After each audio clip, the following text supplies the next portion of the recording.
11일 한특교회 주일 예배를 함께 드리겠습니다. 묵상기도 하시겠습니다.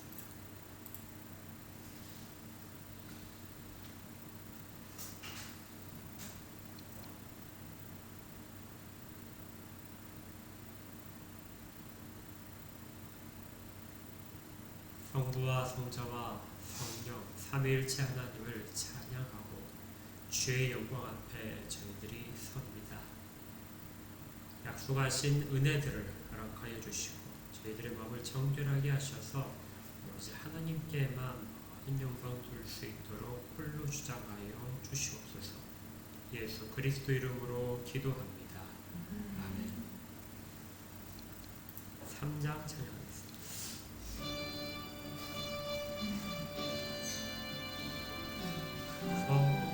성자와 성령 찬송과 영광 돌려보내세.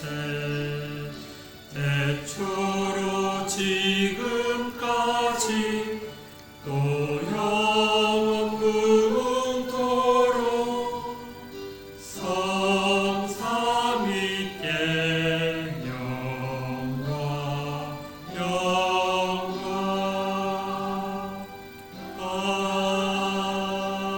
아멘. 사도신경으로 신앙을 고백하겠습니다. 시작. 전능하사 천지를 만드신 하나님 아버지를 내가 믿사오며 그의 아들 우리 주 예수 그리스도를 믿사오니 이는 성령으로 잉태하사 동정녀 마리아에게 나시고 본디오 빌라도에게 고난을 받으사 십자가에 못 박혀 죽으시고 장사한 지 사흘 만에 죽은 자 가운데서 다시 살아나시며 하늘에 오르사 전능하신 하나님 우편에 앉아 계시다가 저리로서 산자와 죽은 자를 심판하러 오시리라. 성령을 믿사오며 거룩한 분예와 성도가 서로 교통하는 것과 죄를 사하여 주시는 것과 몸이 다시 사는 것과 영원히 사는 것을 믿사옵나이다. 아멘. 391장으로 하나님께 영광 드립니다.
죄악에서 날 끌어올리시며 또 나에게 힘 주시네. 내 마른 땅을 종일 걸어가도 나 피곤치 아니하며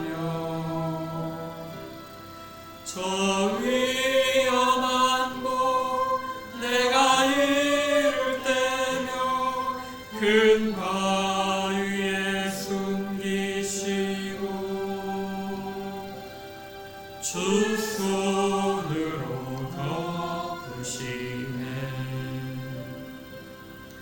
증량 못할 은혜로 채우시며 늘 성령에 감아주사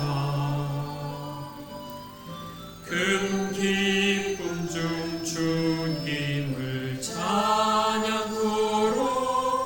내 믿음을 도우시네.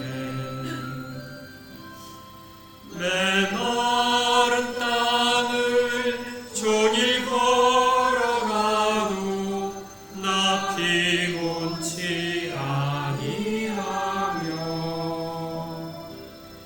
저 위험한 곳 내가 이를 때며 큰 바위에 숨기시고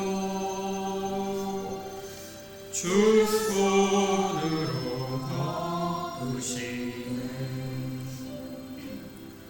주 예수님 공중에 임하실 때 나 일어나 맞이하리. 그 구원의 은총을 노래하리.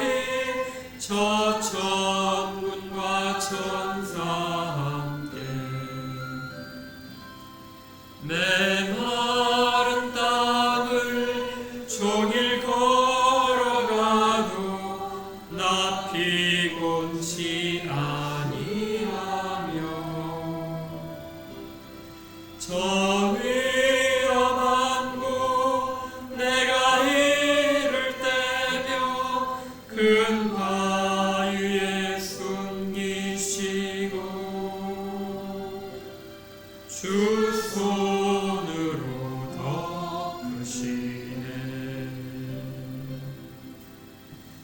아멘. 함께 기도하겠습니다.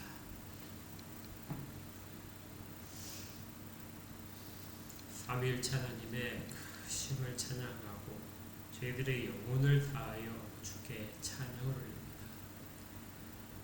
주 앞에 나오기까지 저희들의 모습이 너무나 부족하고 또 힘든 가운데 하나님의 긍휼하심이 없다면 결코 서지 못했을 저희들 자신을 바라보며 이 자리까지 이끌어 주신 하나님의 은혜를 감사와 영광을 올려 드립니다. 저희들을 한순간도 놓지 않으시고 불꽃 같은 눈동자로 지켜보시며 모든 위험으로부터도 지키시고 또 마음의 무엇보다도 흔들리지 않도록 세워주심을 감사를 드립니다. 마땅히 주님에 대한 감사와 찬양으로 감격해야 될 이 시간에도 저희들이 여전히 하나님 앞에 부끄러운 모습으로 서고 있다면 하나님 용서하여 주시옵소서. 세상의 분주함과 저희들의 의로움이 저희들이 하나님 앞에 서 있는 이 모습을 가리고 있다면 하나님 그것들을 모두 다 제거시켜 주시옵소서. 하나님만이 나의 주신입니다. 우리 주 예수 그리스도만이 나의 구주이십니다. 이렇게 고백하며 성령 하나님의 역사하심을 믿고 구하는 저희 모두가 되게 하여 주시옵소서.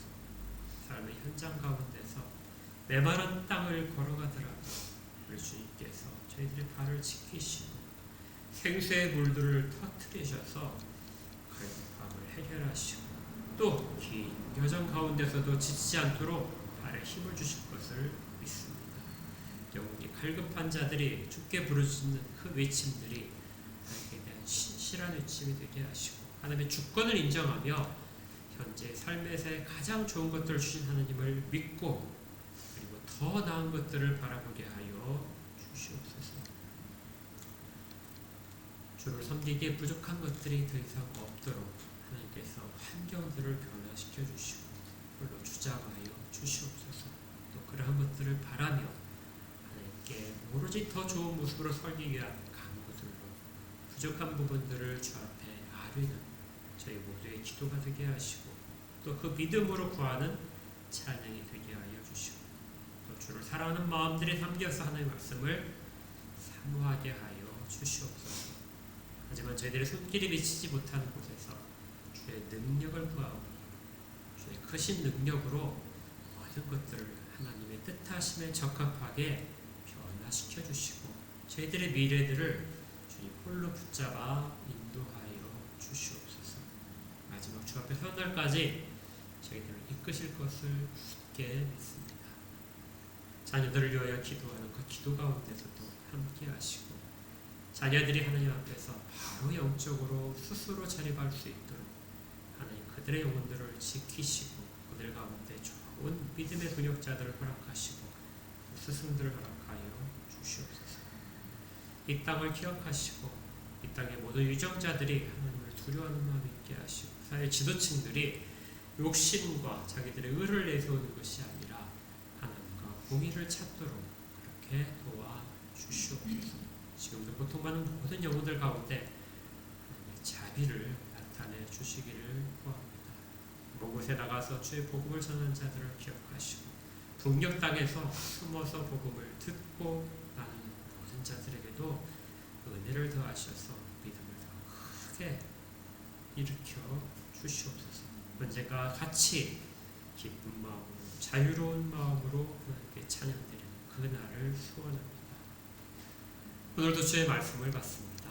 말씀 가운데 저희들을 지키시고 깨닫게 하시고 다짐들이 있도록 하시고 이것들을 통하여 하나님이 바르게 저희들을 이끌으시는 그 귀한 뜻들을 헤아려 삶에서 실천할 수 있도록 도우시옵소서. 예수 그리스도 이름으로 기도합니다. 아멘.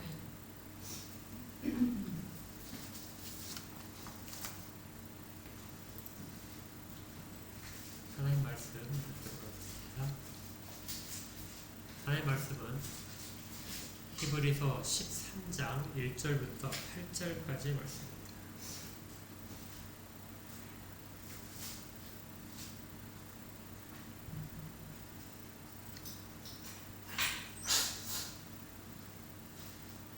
히브리서 13장 1절부터 8절까지의 말씀입니다. 다 찾았으면은 우리 한 목소리로 그냥 같이 읽도록 하겠습니다. 하나님 말씀을 받습니다. 시작. 형제 사랑하기를 계속하고 손님 대접하기를 잊지 말라. 이로써 부지 중에 천사들을 대접한 이들이 있었느니라. 너희도 함께 갇힌 것 같이 갇힌 자를 생각하고 너희도 몸을 가졌은즉 학대받는 자를 생각하라. 모든 사람은 결혼을 귀히 여기고 친구를 더럽히지 않게 하라. 은행하는 자들과 간음하는 자들을 하나님이 심판하시리라. 돈을 사랑하지 말고 있는 말을 족한 줄로 알라. 그가 친히 말씀하시기를 내가 결코 너희를 버리지 아니하고 너희를 떠나지 아니하리라 하셨느니라. 그러므로 우리가 담대히 말하되 주는 나를 돕는 이시니 내가 무서워하지 아니하겠노라. 사람이 내게 어찌하리요. 하나님의 말씀을 너에게 일러주고 너희를 인도하던 자들을 생각하며 그들의 행실의 결말을 주의하고 그들의 믿음을 받으라. 예수 그리스도는 어제나 오늘이나 영원토록 동일하십니다. 아멘.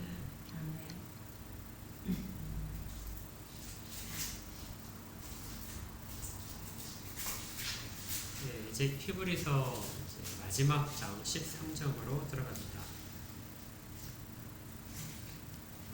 히브리서를 이제 마무리를 하는 장면인데요. 히브리서를 처음에 시작할 때 히브리서가 굉장히 그 신학적으로 논문과 비슷하다고 했었죠. 다른 성경에서 찾아보기 힘든 그런 논리적인 구조로 되어 있고요. 그리고 또 특별히 구약과 예수 그리스도의 관계를 대조하면서 우리가 지금 갖고 있는 신앙이 구약과 어떻게 다른가 하는 부분들을 잘 드러내줬었습니다. 그래서 마치 논문처럼 12장까지 많은 그 논리적인 설명들과 그다음에 자세한 논증들이 있었습니다. 근데 이제 이렇게 하고 난 다음에 13장은 그런 것들을 바탕으로 해서 우리가 실제 생활에서 어떤 점들을 다시 한번 해야 되는가 하고 요약하면서 또 적용하는 부분이기도 하죠. 우리가 보통 논문을 이렇게 쓰게 되면 쭉 앞에 다 쓴 다음에 마지막 부분에 이제 결론을 맺죠. 결론인데 적용 부분을 좀 많이 합니다. 이것이 앞으로 어떻게 쓰였으면 좋겠다 하는 부분까지도 적게 되죠. 그래서 그런 것처럼 히브리서도 13장에서 앞에 있는 내용을 요약하고 또 적용하는 부분을 삶에서 어떻게 하라 이렇게 마지막 권면을 하고 있습니다. 근데 이제 우리가 그 성경을 읽을 때 특히 이제 제가 강해 설교를 하는 이유이기도 한데요. 성경을 읽을 때 13장만 히브리서 13장만 따로 이렇게 읽으면은 이게 그 일반적인 해석을 하게 됩니다. 다른 성경과 비교해서 그러면 특별히 그 어긋나는 그런 그 내용은 아니겠지만 좀 일반적인 설명에 그칠 수 있는데요. 히브리서 12장까지를 다 우리가 묵상을 하고 강해 설교를 들었고 있기 때문에 13장에서 나오는 것은 일반적인 설명이 아니라 히브리서가 앞에 이야기했던 내용들 거기에 비춰서 13장의 적용을 이해해야 하는 것을 기억하셔야 됩니다. 단순히 그냥 일반적인 우리가 이해를 가지고 하는 것이 아니라 히브리서 전체에 대한 히브리서 기자가 계속해서 강조했던 부분을 가지고 13장의 각 구절들을 적용시키는 부분이 우리에게 필요한 것이죠. 그래서 강해 설교가 좀 더 유익합니다. 그런 면에 있어서 물론 장단점이 다 있습니다. 히브리서를 지금까지 쭉 했는데요. 반드시 하나를 기억하라. 정말 하나만 기억하라 하게 되면 히브리서를 생각할 때 이렇게 기억하시면 됩니다. 더 나은 것. 우리는 더 나은 것 속에 있다.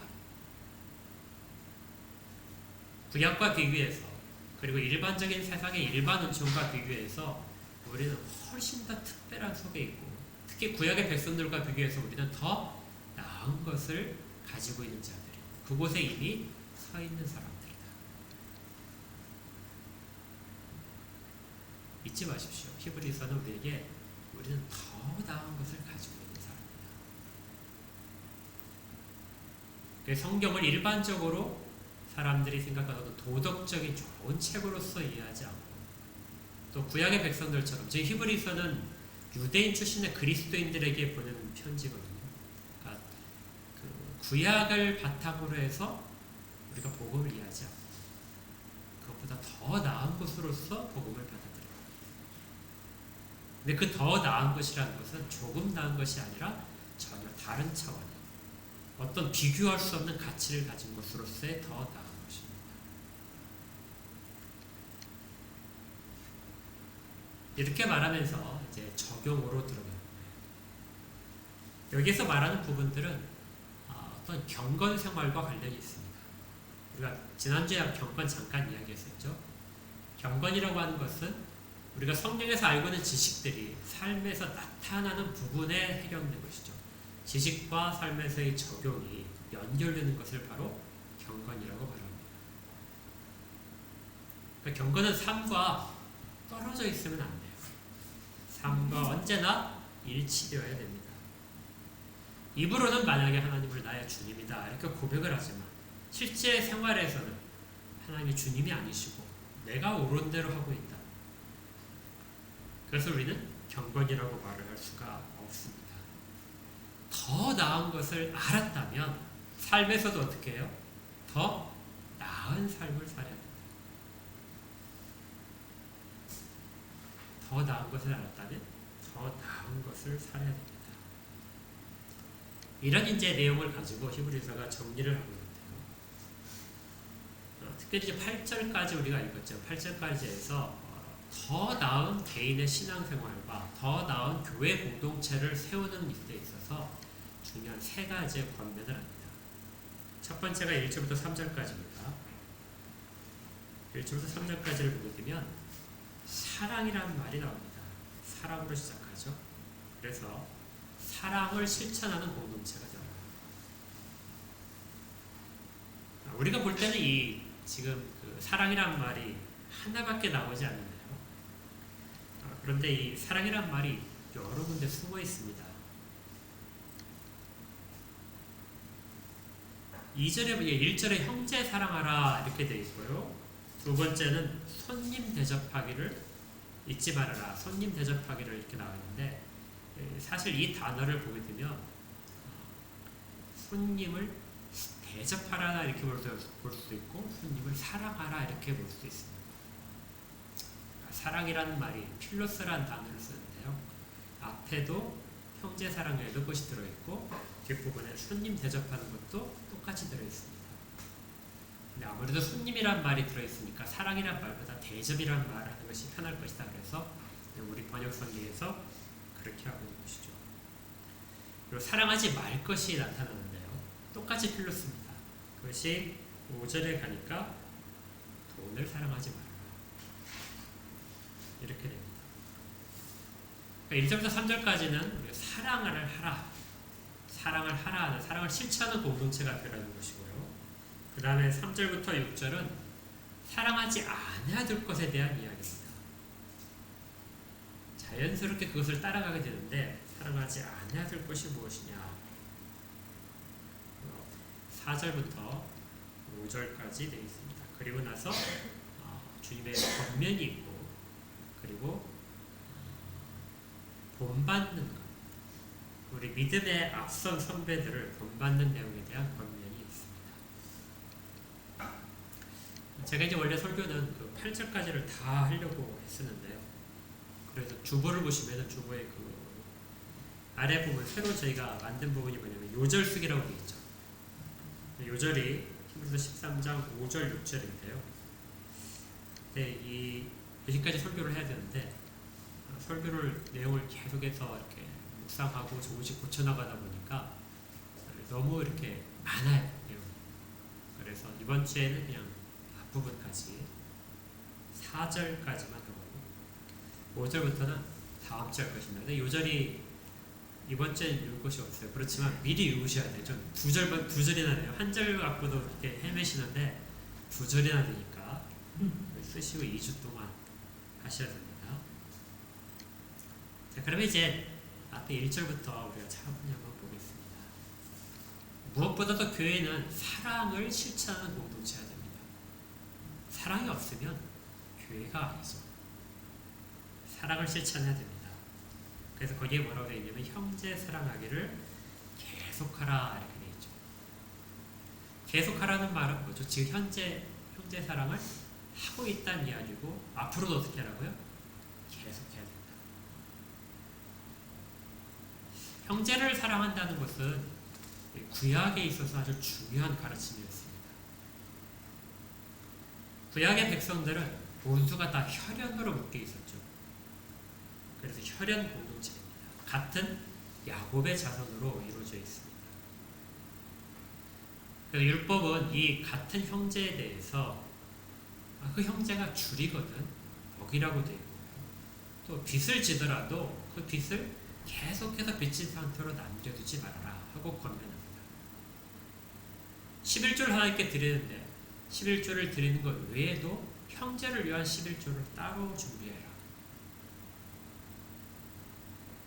그래서 율법은 이 형제에 대한 내용을 아주 중요하게 백성들에게 가르쳤습니다.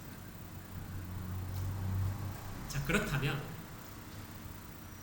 구약에서 형제에 대한 사랑이 가장 강했던 때가 언제일까요?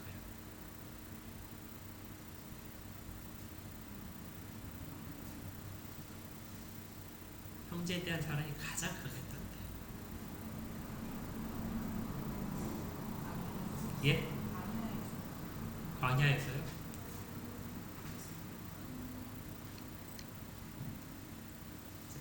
물론 답이 여러 가지가 나올 수 있는데 제가 생각하기에는 여호수아 1장 같아요.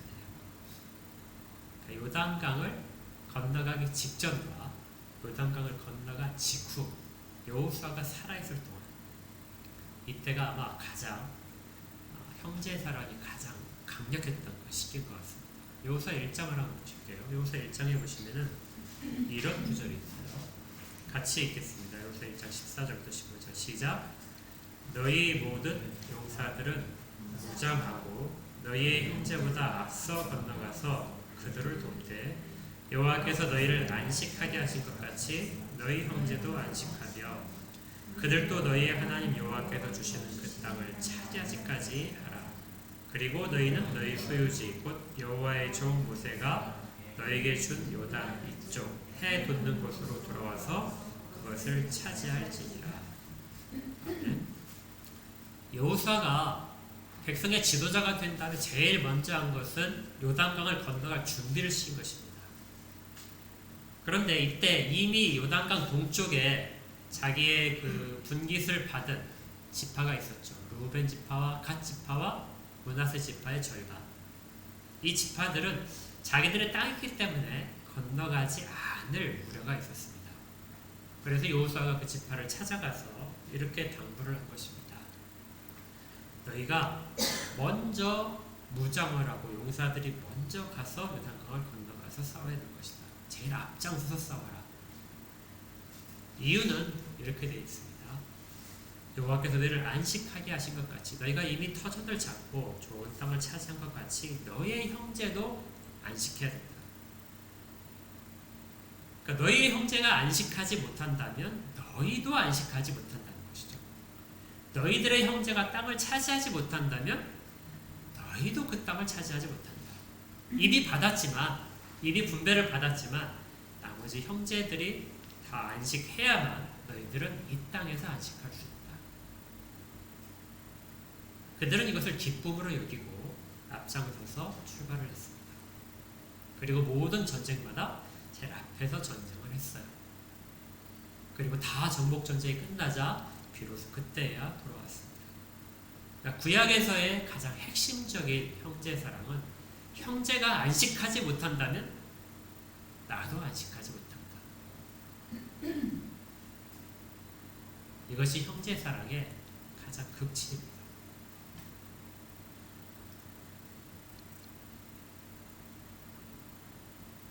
이 부분이 율법에서 가장 이야기하는 것이죠. 그래서 주님께서도 모든 그 율법 가운데서 언제나 변하지 않고 남아있는 것 중에 하나가 너희가 대접받고 싶은 대로 너희도 다른 사람을 대접하라. 이건 기독교를 뛰어넘는 모든 인간 세상의 황금률이죠. 어떻게 다른 사람을 대접할까요? 네가 대접받고 싶은 만큼 그렇게 다른 사람을 대접하라.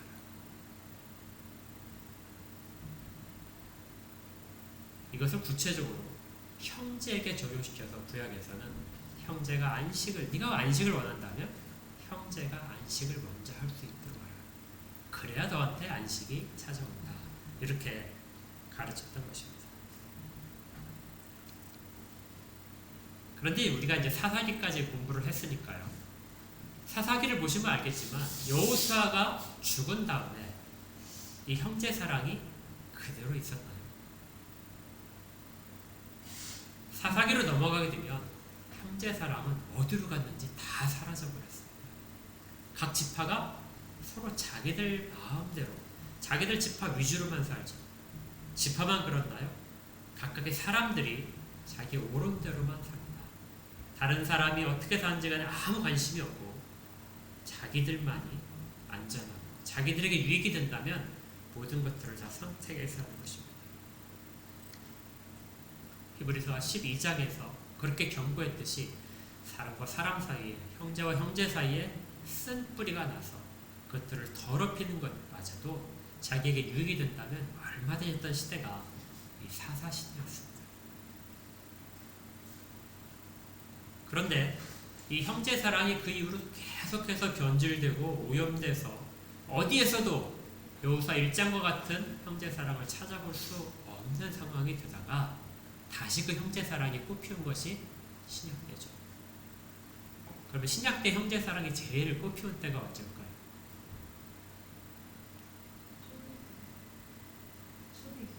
예, 초대교회 때 사도행전 2장에 나오는 것이죠. 2장부터 6장에 가기 전까지의 내용이 가장 형제 사랑이 살아있는 것입니다. 그러니까 기억해야 될 것은 지금 히브리서는 구약과 신약을 구분을 하고 있어요. 구약도 좋은데 신약은 더 좋은 것이다. 그래서 구약에서 가장 형제 사랑이 좋았던 때가 여호수아서 1장이라면 신약에서의 가장 꽃피운 상황은 사도행전 2장의 모습인 것이죠. 그런데 더 좋다는 것입니다. 구약이 가장 좋았던 때보다도 사도행전 2장은 더 좋은 형제 사랑을 보여줍니다. 그래서 그들은 자기가 갖고 있는 재산을 서로 통용을 했던 것이죠. 어떤 사람은 그 공동체에 속하기 위해서 자기의 재산을 다 팔아서 나눠주고 들어왔습니다. 자기의 물건들을 서로 나눌 수 있도록 되어 있었어요.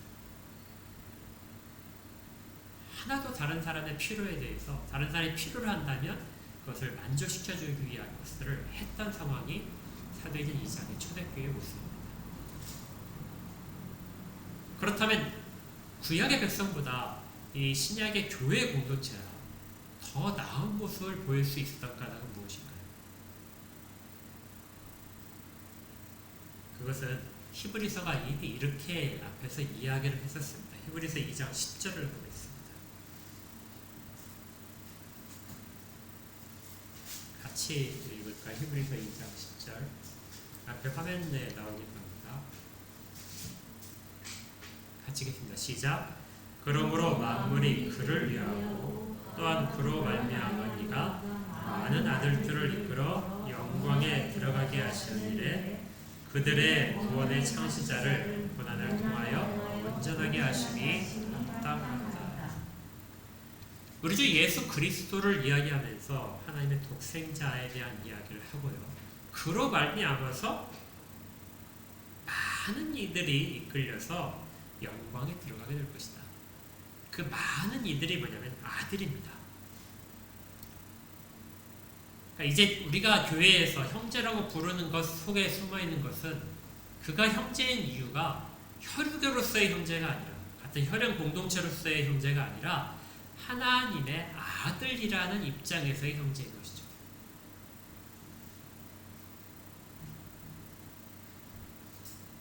그래서 구약보다 신약에서의 더 나은 형제의 개념이 생긴 것입니다. 그냥 우리 조상이 같아 이것이 아니고요. 우리는 하나님의 동일한 자녀들이야. 그래서 우리가 서로를 뭐라고 불러요? 형제님, 자매님이라고 부르는 것이죠. 이런 이해를 했을 때 구약보다 더 나은 형제 사랑을 할 수 있다는 것입니다. 우리 주님도 이렇게 말씀하셨어요. 마태복음 12장에 보시면은 마태복음 12장 47절에서 50절까지입니다. 이것도 우리 한 목소리 읽어볼까요? 마태복음 12장 47절에서 50절 화면에 있어요. 같이 읽겠습니다. 시작. 한 사람이 예수께 여짜오되 보소서 당신의 어머니와 동생들이 당신께 말하려고 밖에 서 있나이다 하니 말하던 사람에게 대답하여 이르시되 누가 내 어머니이며 내 동생들이냐 하시고 손을 내밀어 제자들을 가리켜 이르시되 나의 어머니와 나의 동생들을 보라. 누구든지 하늘에 계신 내 아버지의 뜻대로 하는 자가 내 형제요 자매요 어머니이라 하시더라. 주님이 말씀을 하고 계실 때 한 사람이 밖에 당신의 어머니와 동생들이 와 있습니다 하고 말하자 주님이 누가 그들을 나의 어머니와 동생들이라고 하더냐 그러면서 손을 내밀어 제자들을 가리켰습니다. 제자들을 가리키시면서 이들이 나의 어머니와 나의 동생들이다. 그러니까 교회는 혈연을 떠나서 어떻게 돼요? 새로운 하나님의 자녀들의 공동체인 것이죠. 혈연보다 훨씬 더 나은 공동체입니다. 그래서 제 히브리서에서 이야기하는 형제를 사랑하라 이 말은 기존의 다른 어떤 우리가 육신적인 형제들을 사랑하는 것보다 그리고 구약의 백성들이 서로 사랑하는 것보다 더 새로운 차원의 더 나은 사랑을 포함하고 있는 것이죠.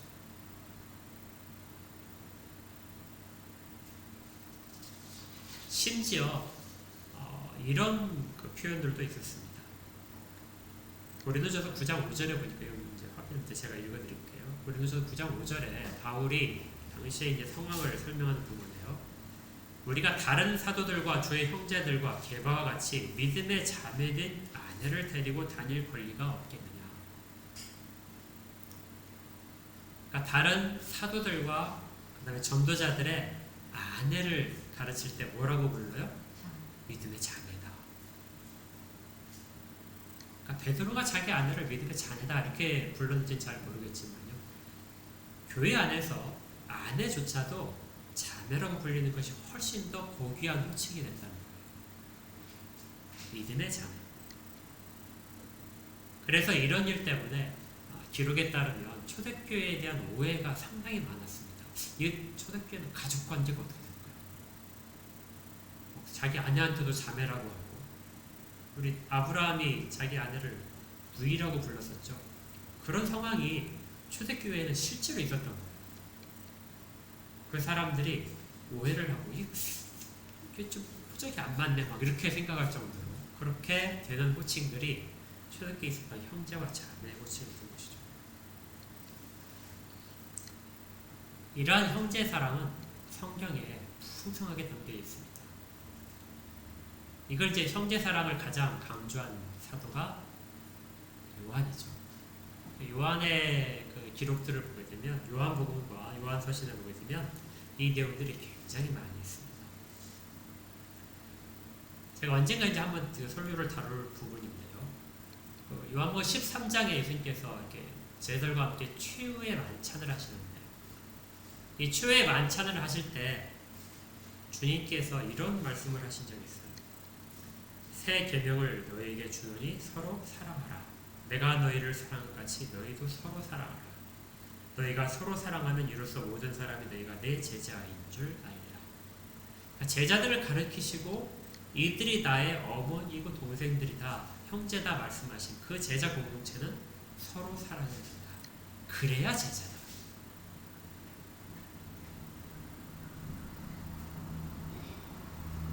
이해를 하시겠어요? 제자들이란 말은 하나님의 자녀들이란 말과 동일한 표현입니다. 그래서 사랑할 수밖에 없는 것이죠. 우리가 하나님의 자녀로서, 하나님의 백성으로서의 정체성이 언제 드러나냐면 우리가 서로 사랑할 때 드러납니다. 그런데 이 모든 말들을 지금 히브리서를 받는 이 유대인 그리스도인들이 잘하고 있었어요.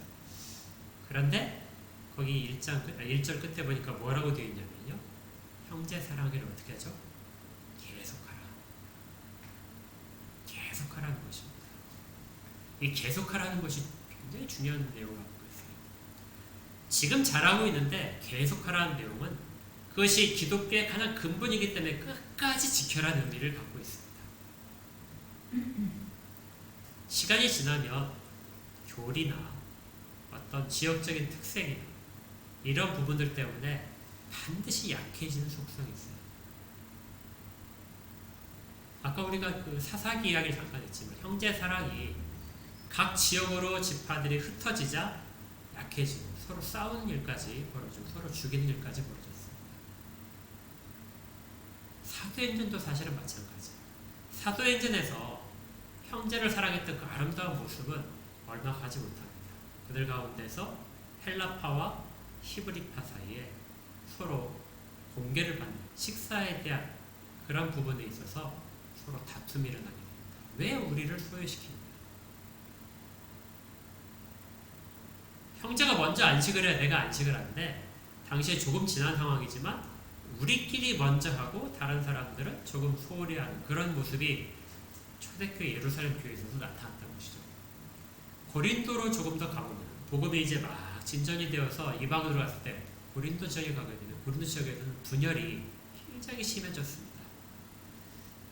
제 아내가 그 고린도 전서를 어제 읽더니, 고린도 후서를 읽더니 이거 이렇게까지 정말 엉망이 될 수 있느냐 하고 이야기를 하더라고요. 고린도 후서 읽을 때마다 우리가 느끼는 것이죠. 정말 복음을 받은 사람들끼리 어떻게 이런 모습이 있을 수 있을까? 그들은 수많은 파벌로 나누어져 있었습니다. 그리고 또 자기가 받은 은사들을 서로 자랑하면서 서로 다툼을 하고 있었어요. 심지어 어떤 사람들은 부활이 지나갔다, 부활이 아직 않았다 이렇게 하면서도 다투고, 먹는 문제를 가지고도 서로 다퉈서 도무지 사랑이라는 것이 아무 데도 존재하지 않은 그런 상황이 되었습니다. 이때 바울이 그래서 유명한 사랑 이야기를 꺼낸 것이죠. 형제를 사랑하지 않고서는 아무것도 의미가 없다. 다행히 초대교회는 사도들이 있었습니다. 그것들을 바로잡을 수 있는 사도들이 있었기에 그들에게 적절하게 권면을 하고 그 위기 상황들을 슬기롭게 극복할 수 있었습니다. 그리고 그것이 우리가 지금 초대교회를 사모하는 모습 가운데 하나죠. 동일하게 구약으로 돌아가게 되면 사사기에서는 약 400년에 걸친 기간 동안 회복되는 기간이 사실은 없었습니다. 기억하시죠? 많은 사사들이 세워졌지만 그 사사들을 통해서 형제사랑이 살아난 부분들은 없었어요. 위기를 극복해냈지만 외적으로부터의 침입과 그들로부터의 노예 생활에서 벗어나긴 했지만 형제사랑은 나타나지 않았습니다. 그러다가 형제사랑이 나타난 것이 잠깐 있었어요. 그것이 언제냐면 사사기 바로 다음입니다. 사사기 다음에 우리가 뭘 공부했죠? 룻기 있죠. 룻기의 한 인물이 딱 등장해서 형제에 대한 사랑을 보여줍니다. 그게 누구죠? 보아스입니다. 전혀 깜깜한데 깜깜한 암흑만 있는 그런 곳에 보아스라는 한 인물이 정말 형제에 대한 사랑이 무엇인지를 자기가 보여주고 있던 것이죠. 그리고 그 보아스의 후손으로 다윗이 등장하는 것이 어떤 이상한 일이 아니라 자연스러운 흐름이 되어버리는 것이죠. 초대교회는 사도들이 이 모든 곳에서 이런 빛이 되는 역할들을 감당을 했고 그래서 교회가 유지될 수 있었습니다. 이 사도 바울이 로마서에서 이러한 모든 위기 상황에 대해 형제사랑이 자꾸 식어지는 다툼이 많아지는 그런 상황에 대해서 이렇게 바르게 분석하고 권면을 줬습니다. 로마서 10장 2절에 3절까지입니다. 화면에 있으니까 화면을 같이 보도록 하겠습니다. 시작. 내가 증언하노니 그들이 하나님께 열심히 있으나 올바른 지식을 따른 것이 아니니라. 하나님의 의를 모르고 자기 의를 세우려고 힘써 하나님의 의에 복종하지 아니하였느니라. 하나님께 뭐가 있었다고요? 열심히 있다는 겁니다.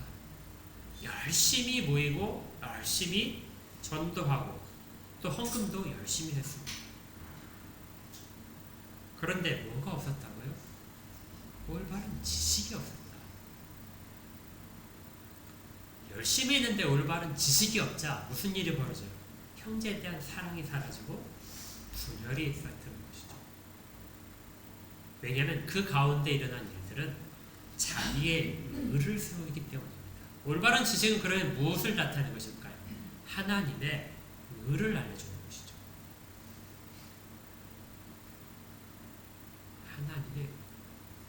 하나님이 어떤 일들에 대해서 의롭다고 하시는지 거기에 대한 바른 지식이 없다면 우리는 개인적인 의의를 내가 생각하는 의를 자기 소견에 옳은 것이 바로 의라는 것을 내세우는 것입니다.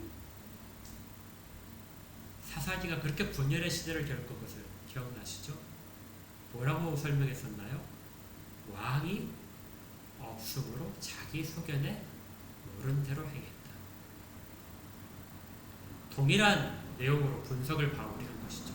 사람들이 하나님의 의를 세우지 않고 하나님의 의를 모르고 자기 의를 세우기 때문에 이런 것이 나타난다. 하나님의 의에 복종하지 않는다. 그리고 이런 모습이 가장 현실적으로 사는 것이 형제 사랑이 식어지는 모습입니다. 그러기에 이제 히브리서가 지금까지 너희가 형제 사랑을 잘 하고 있는데 앞으로도 어떻게 하라고요? 더 계속해야 된다. 끝까지 교회는 형제 사랑을 계속해야 된다.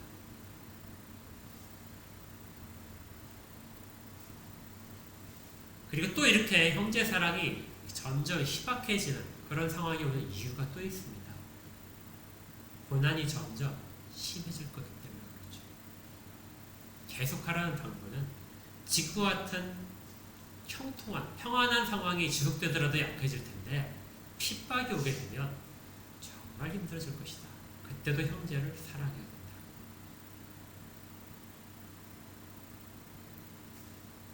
그 상황이 되게 되면 2절에 이제 나타나는 거예요. 2절에 뭐라고 되어 있죠? 3절에 너희도 함께 갇힌 것까지 갇힌 자를 생각하라. 어떤 자들이 나타날 것입니까? 갇힌 자들이 나타날 것이다. 또 어떤 자들이 나타날까요? 학대받는 자들이 나타날 것이다. 고난이 닥치면 사랑이 식어집니다. 현실적인 사랑도 식어지게 돼요. 우리 속담에 곡간에서 뭐가 나죠? 인심이 나죠. 곡간이 비게 되면 인심이 나올래야 나올 곳이 없습니다. 자기가 굶는데 다른 사람과 같이 나눌 곳이 없겠죠. 형편이 어려워지게 되면 사랑을 실천하기가 어려워집니다. 그래서 사람들은 우리에게 부족한 점이 무엇인가 해가지고 그럼 우리가 풍족해야 되겠구나 해서 하나님께 그 풍족함을 구하게 되죠. 교회가 풍족해지면 형제 사랑이 더 많아질까요? 아래 다음 주에 다루겠지만 거기에 대한 우려가 돈을 사랑하는 것입니다. 돈을 사랑하지 말아요. 많이 가지고 있다 해서 교회가 풍족해진다 해서 많은 사람들이 형제 사랑이 풍부해지는 것은 아니다. 이래서 그것은 교회를 변질시킬 우려가 있는 것이죠. 감옥에 갇힌 사람들이 나타날 텐데 그 감옥에 갇힌 사람들을 어떻게 하라고요? 너희도 갇힌 것처럼 생각해라. 그들이 갇혀 있다면 너희도 함께 갇힌 것처럼 그렇게 고통을 나누는 것이고요. 만약에 학대받는 사람이 있다면 너희 몸이 학대를 받는 것처럼 그렇게 생각을 해요. 형제를 사랑한다는 개념 속에 앞으로 계속해야 되는 이유 중에 하나가 그런 상황이 닥칠 때도 전혀 변하지 말아라 하는 것입니다. 지금은 이제 고난이 시작될 때였지만 앞으로 많은 고난 속에서 수많은 형제들이 순교를 할 것이고 또 매를 맞고 또 경제적인 고통과 사회적인 차별을 경험을 할 것입니다. 그런 상황 속에서 어떤 그리스도인들은 더 나아질 수도 있어요. 더 경제적으로 풍요해질 수도 있고 더 높은 지에 갈 수도 있습니다. 그런데 하나님이 그렇게 하시는 이유는 다른 형제를 돌아보라는 것이죠. 우리가 요한계시록에서 보게 되면 요한계시록에서 어떤 교회들은 매우 풍족하죠. 소아시아라는 그런 지역에 흩어져 있고 아주 멀리 떨어진 교회들이 아닙니다. 기껏해봤자 서로 떨어져 있는 거리가 50km, 많으면 100km 이 정도 수준이에요. 그런데 그런 많은 교회들 중에서 어떤 교회는 극심한 핍박 가운데서 싸움 가운데 있었고요. 어떤 교회는 풍족한 가운데 있었습니다.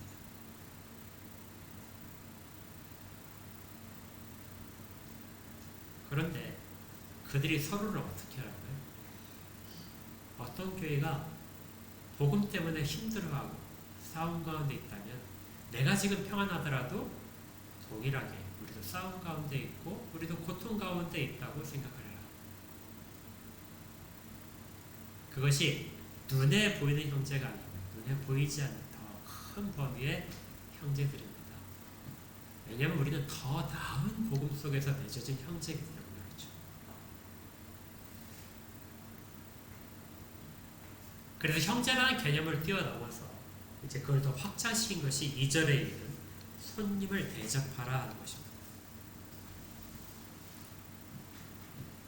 손님을 대접하라는 것에 이 손님이 문제인데요. 구약에서는 이 손님을 나그네라고 생각을 했습니다. 율법에서 나그네를 대접하라 이렇게 많이 있었는데요. 출애굽기 22장 21절에 율법 가운데 이 이야기가 있습니다. 같이 읽을게요. 시작. 너는 이방 나그네를 압제하지 말며 그들을 학대하지 말라. 너희도 애굽 땅에서 나그네였으니.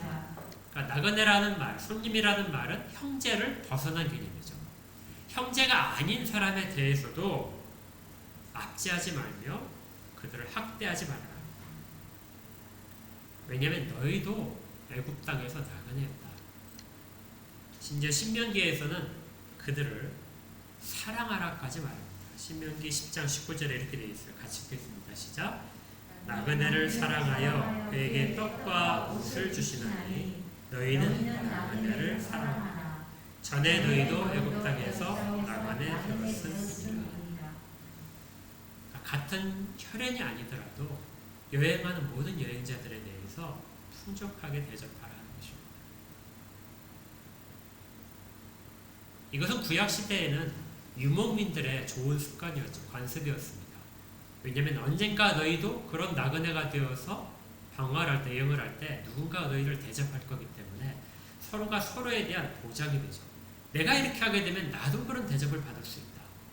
그 황금률에 따라서 그런 보장받기 위해서 서로가 지켜야 될 부분이 바로 이 나그네를 대접하는 것이었습니다. 그런데 우리는 이 나그네라는 개념을 하나 히브리서에서 다르게 받았었죠. 히브리서에서 나그네란 이 개념은 어떻게 나왔었죠? 믿는 자가 아닌 이방인들을 가리키는 말이 아니라 나그네는 이 땅에서 만족하지 못하는 것들입니다. 이 땅에서 우리는 누구라고요? 나그네이고 손님입니다. 그러니까 모든 사람들이 사실은 하나님을 쫓으면서 이 땅의 삶 속에서 소외되는 사람들, 그래서 옮겨 다녀야 되는 사람들, 정처가 없는 사람들이 다 이 손님에 해당하는 것이죠. 손님을 받아들여라. 대접하라는 말은 사랑하는 말과 같다고 했죠. 손님을 사랑하라. 그들을 너희 집에 맞아들여서 좋은 것들로 먹이고 쉬게 하라. 초대교회 때는 이 시스템이 아주 잘 갖춰져 있었습니다. 그들은 그리스도인이라면 어디를 가든지 간에 그리스도인을 찾아가게 되면 그 집에서 숙식과 모든 편의가 다 제공됐어요. 얼마든지 그들과 함께 편하게 지낼 수 있었습니다. 그래서 수많은 전도자들이 이 혜택을 받았고, 이걸 그대로 처음에 발생시킨 것이 바울이 전도여행을 떠나면서 이러한 시스템을 잘 갖춰놓았어요. 바울은 어딜 가든지 간에 복음을 전하게 되면 그곳에서 감동을 받은 사람의 복음을 바울을 집으로 초대하죠. 그러면 그 집을 기점으로 해서 교회가 세워졌습니다. 그 사람은 자연스럽게 자기의 집을 공동체의 모임을 위해서 내어놓고 식사를 대접하게 되겠죠. 여행자들에 대해서도 동일하게 전도자들이 수없이 많이 돌아다녔는데 그때도 각각의 전도자들은 그렇게 가 있었습니다. 그러다 보니까 가짜가 많이 생겼어요. 여러분도 생각해 주십시오. 우리도 지금 공유 숙박 시스템이 있어서 어딜 가든지 이렇게 공유할 수 있잖아요. 내 집을 내놓을 수도 있고 다른 사람들을 가서도 여행 갔을 때 그 집에서 머물 수도 있는데, 그러다 소문이 나니까 거짓된 사람들이 나도 그리스도인이고 전도자다 하면서 어느 지역에 가서 그 사람들로부터 수많은 그 편의를 제공받으면서 오랫동안 머무는 사람들이 있었습니다. 그래서 초대교회 때는 그 사람들을 감별하는 구들법 같이 공유됐어요. 거기에 제한된 것이 이겁니다. 아주 간단해요. 어떻게 하면 그들을 구별할 수 있을까요?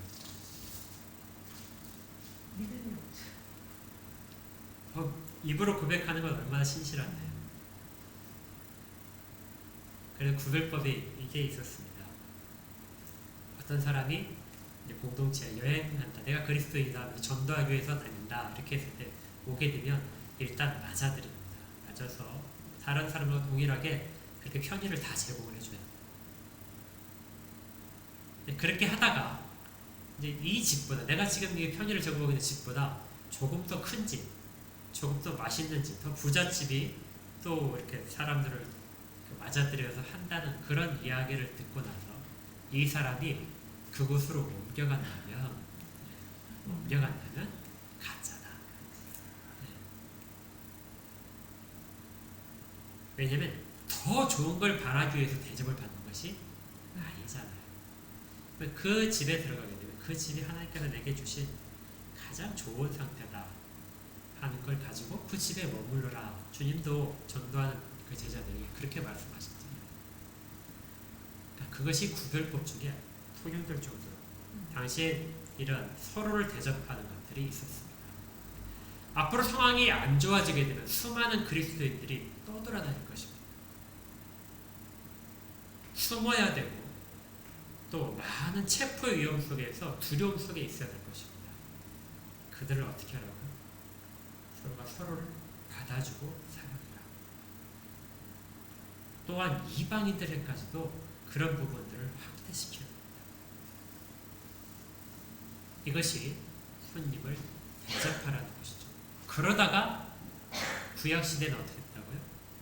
천사를 대접한 사람도 있다. 아브라함과 롯이 이 천사를 대접했었죠. 그리고 우리 주님께서는 아브라함은 심지어 하나님의 아들을 대접하기도 했다.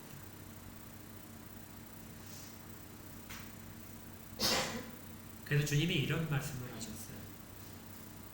마태복음 25장 35절에 했습니다. 같이 읽을까요? 시작. 내가 줄일 때 너희가 먹을 것을 주었고 목마를 때 마시게 하였고 나그네 되었을 때 영접하였고 헐벗을 때 옷을 입혔고 병들었을 때 돌보았고 옥에 갇혔을 때 와서 도왔느니라. 단순히 그냥 형제가 갇혀있기 때문에 치근히 여기고 공감하는 의미에서 하라는 것이 아니고요. 부지 중에 천사를 대접하는 것처럼 주님이 말씀하시기를 그렇게 하면서 누구를 대접한다고? 부지 중에? 주님, 나를 영접한 자들이다. 그래서 손님 대접하기를 계속 하라는 이야기를 히브리서가 말하는 것입니다. 구약에서의 그러한 손님 대접하는 그런 좋은 관습보다도 훨씬 더 나은, 그들이 어떻게 하다 보니까 천사를 대접해서 복을 받았다. 그것보다도 더 나은 나그네를 대접하면서 주님을 영접할 수 있다.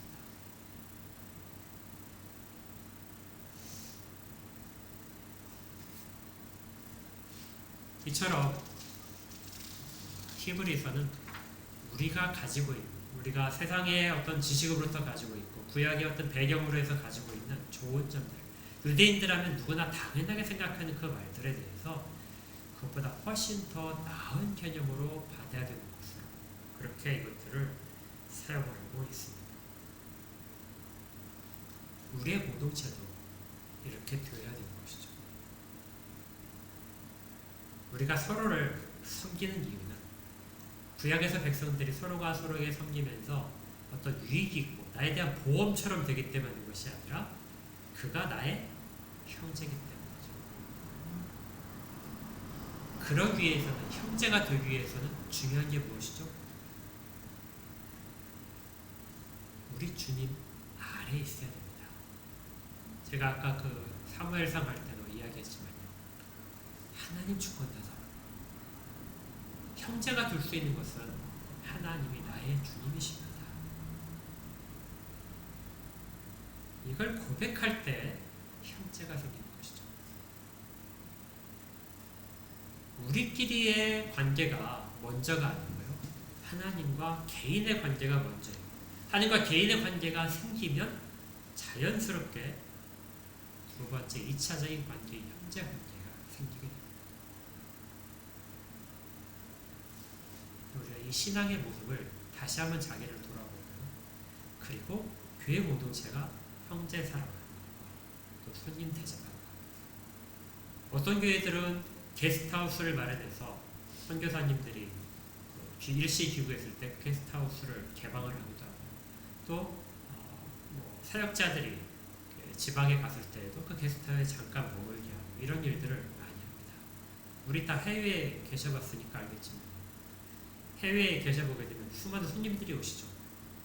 손님들이 이렇게 집에서 머무시기도 하고, 그런 것처럼 교회가 그 일들을 어느 정도는 감당을 해야 됩니다.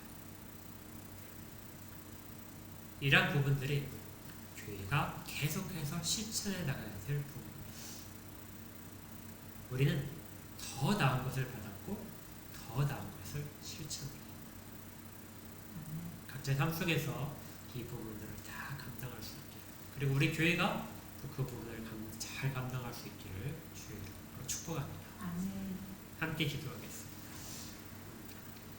하나님, 저희들은 세상 사람들이 말하는 것보다 더 나은 것을 받고 그 가운데 서 있는 사람들입니다. 이런 것들을 우리에게 주심을 감사드리며 은혜 가운데서 흔들리지 않고 서기를 원합니다. 하나님을 기쁘시게 하는 것이 무엇인가를 다시금 생각하게 하시고 하나님을 섬기는 것이 우리 형제들과 주님을 대접하는 것 가운데서 드러나도록, 그래야 우리가 제자됨을 드러낼 수 있다는 것을 기억하며 실천하도록 그렇게 도우시옵소서. 저희들의 손이 부끄럽지 않게 하시고 입술들이 다른 사람을 세우는 일에 사용될 수 있도록 하옵소서. 예수 그리스도 이름으로 기도합니다. 아멘.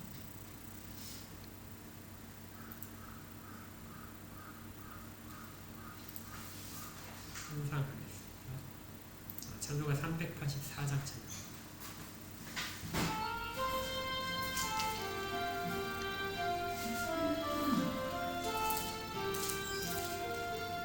나의 갈 길 다가도록 예수 인도하시니 내 주 안에 있는 구유 어찌 의심하리요. 믿음으로 사는 자는 하늘 위로 갔겠네.